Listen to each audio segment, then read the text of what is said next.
Good morning, everyone. Myself, Lalita Mani, working as an assistant professor in the Department of ECE at Kalaignar Karunanidhi Institute of Technology. Today, I will be presenting a topic on multi-vibrators.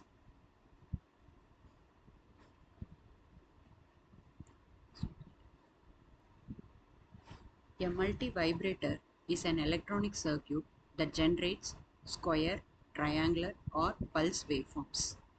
These are often called as nonlinear oscillators or function generators. The circuit typically uses two amplifying devices such as transistors that are cross-coupled by using resistors or capacitors. In simple term, we can call it a multivibrator and which helps us to create the repetitive signals which are fundamental in digital and communication systems. Next, let us see the invention of multi-vibrator. Henry Abraham and Egoin Bloch described the first multi-vibrator circuit on 1920, which is also called a plate-coupled multi-vibrator. So it was made from vacuum tubes and its harmonics are being used to calibrate a wave meters. Since then, the multi-vibrator has become a core building block in electronics.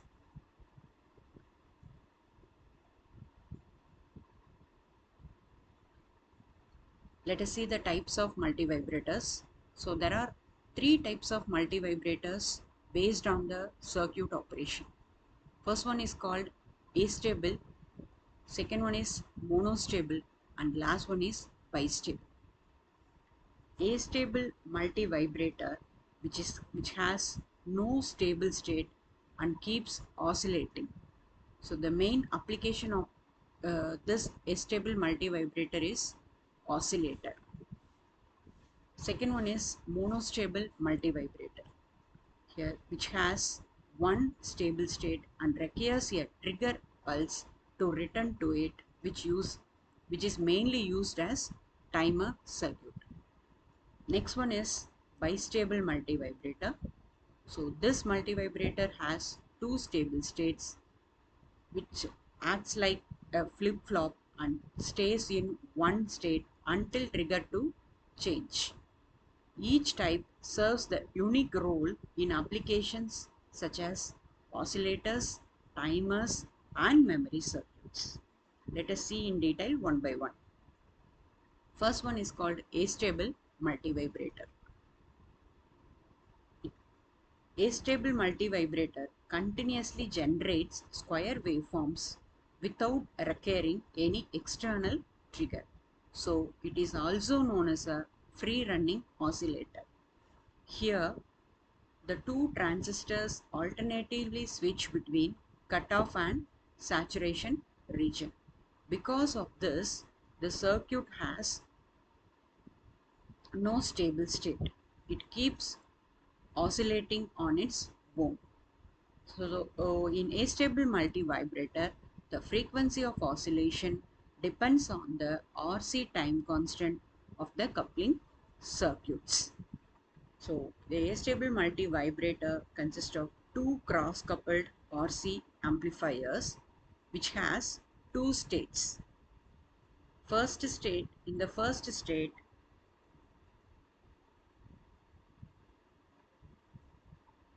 Q1 transistor is in saturation region which makes the output VC1 to low, and the Q2 transistor will be in cutoff region which makes the VC2 as high, and in the second state the Q1 will be in off condition and Q2 will be in on condition, that is saturation region. So this astable multivibrator will continuously oscillates from one state to another state. So this is the circuit diagram of astable multivibrator. Here we are having two transistors Q1, Q2, which are cross coupled by using the resistors and capacitors. So typically we consider that the resistor R2 R2 is equal to RL1 and R1 is equal to RL2, and the capacitors C1 and C2 are equal, and also we have to consider that the R2 must be always greater than R1. Let us see the operation now. So first state is Q1 will be in on condition and Q2 will be in off condition. If Q1 is on, what will happen? So the VCC drops across RL1, hence the VC1 becomes 0 and the point A is directly connected to the ground potential. Then the complete charge from VCC will be happened at VC2. So in Q state 1, C1 capacitor starts discharging and C2 capacitor starts charging. Let us consider the second state. So in the second state, Q2 is in on condition and Q1 will be in off condition. If Q2 is on, what will happen? The supply from VCC drops across the resistor RL2 and hence the output VC2 becomes 0 and the point B is directly connected to the ground potential, which makes the transistor Q1 to be on state, which makes the VC1 is equal to VCC. So in state 2, the capacitor C2 starts charging and C1 starts charging. So this two states will happen alternatively to produce a continuous square wave. So this is the waveform of astable multivibrator which produces a continuous square wave.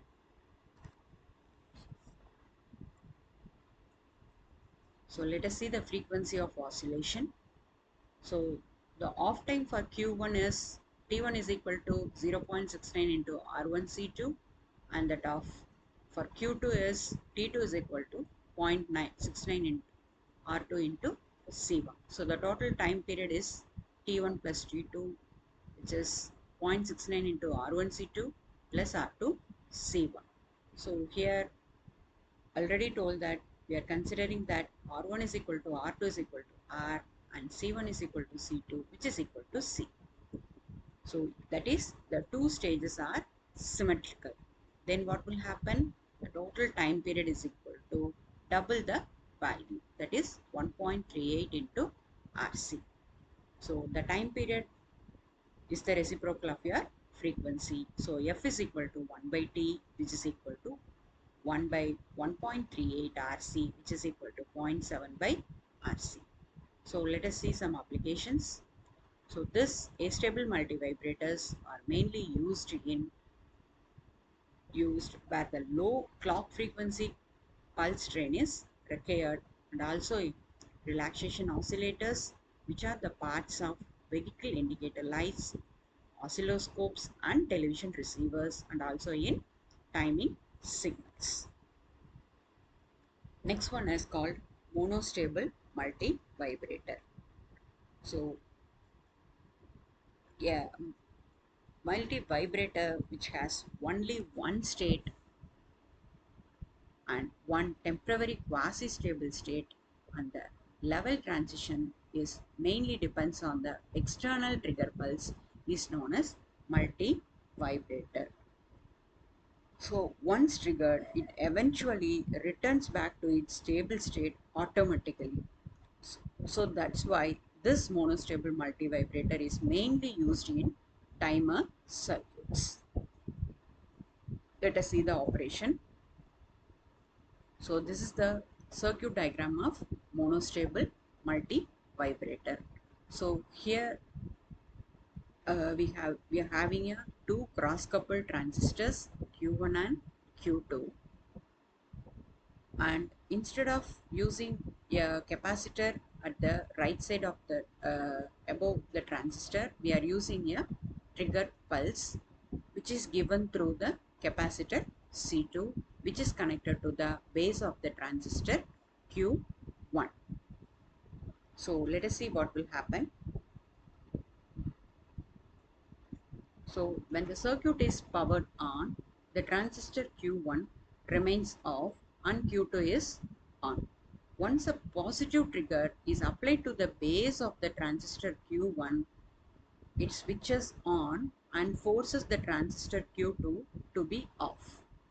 So in this state, the capacitor C1 discharges and keeps the transistor Q1 to be in on condition for a certain period of time. When C1 is fully discharged, the circuit automatically returns to its stable state with the transistor Q2 to be in on and Q1 to be in off condition.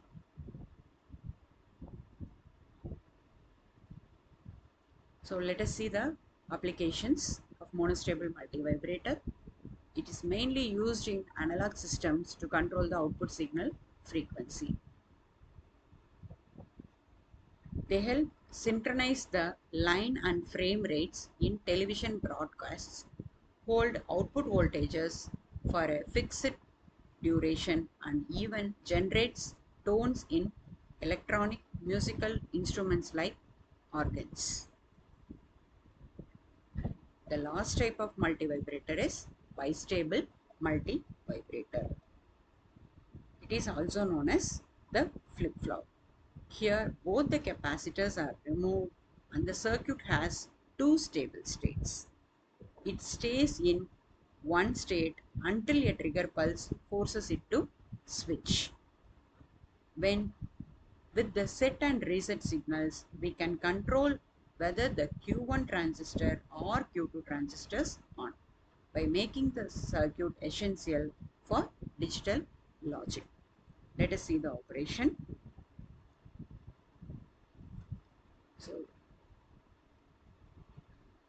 This so in bistable operation, here both the capacitors are removed. This circuit is stable for either in state 1 or state 2. It can be forced to either the state of set or reset signals. If this set signal is low, then what will happen? This transistor Q1, which makes the transistor Q1 to be off, and the VC1 and VB2 rises towards VCC. So which turns on the transistor Q2. That transistor will pulse the output of transistor Q2 to 0, which latched the VB1 voltage to be 0. Now the circuit remains in state 2 until the reset signal is low. If the reset signal is low, then this similar operation happens, which makes the circuit to remains in state 1 until the set signal is getting low. So next one is applications of bistable multivibrators. So it is used for counting, storing the binary informations and processing the pulse time waveforms. So in fact, the modern computer memory and digital logic circuits are built upon the principles of bistable multivibrators. So here I have shared some useful links, so you can watch this and get a clear idea on multivibrators. So the multivibrators are the fundamental building blocks in electronics. From generating the oscillations to controlling and the timing and storing the data, they form the backbone of many analog and digital systems. Thank you.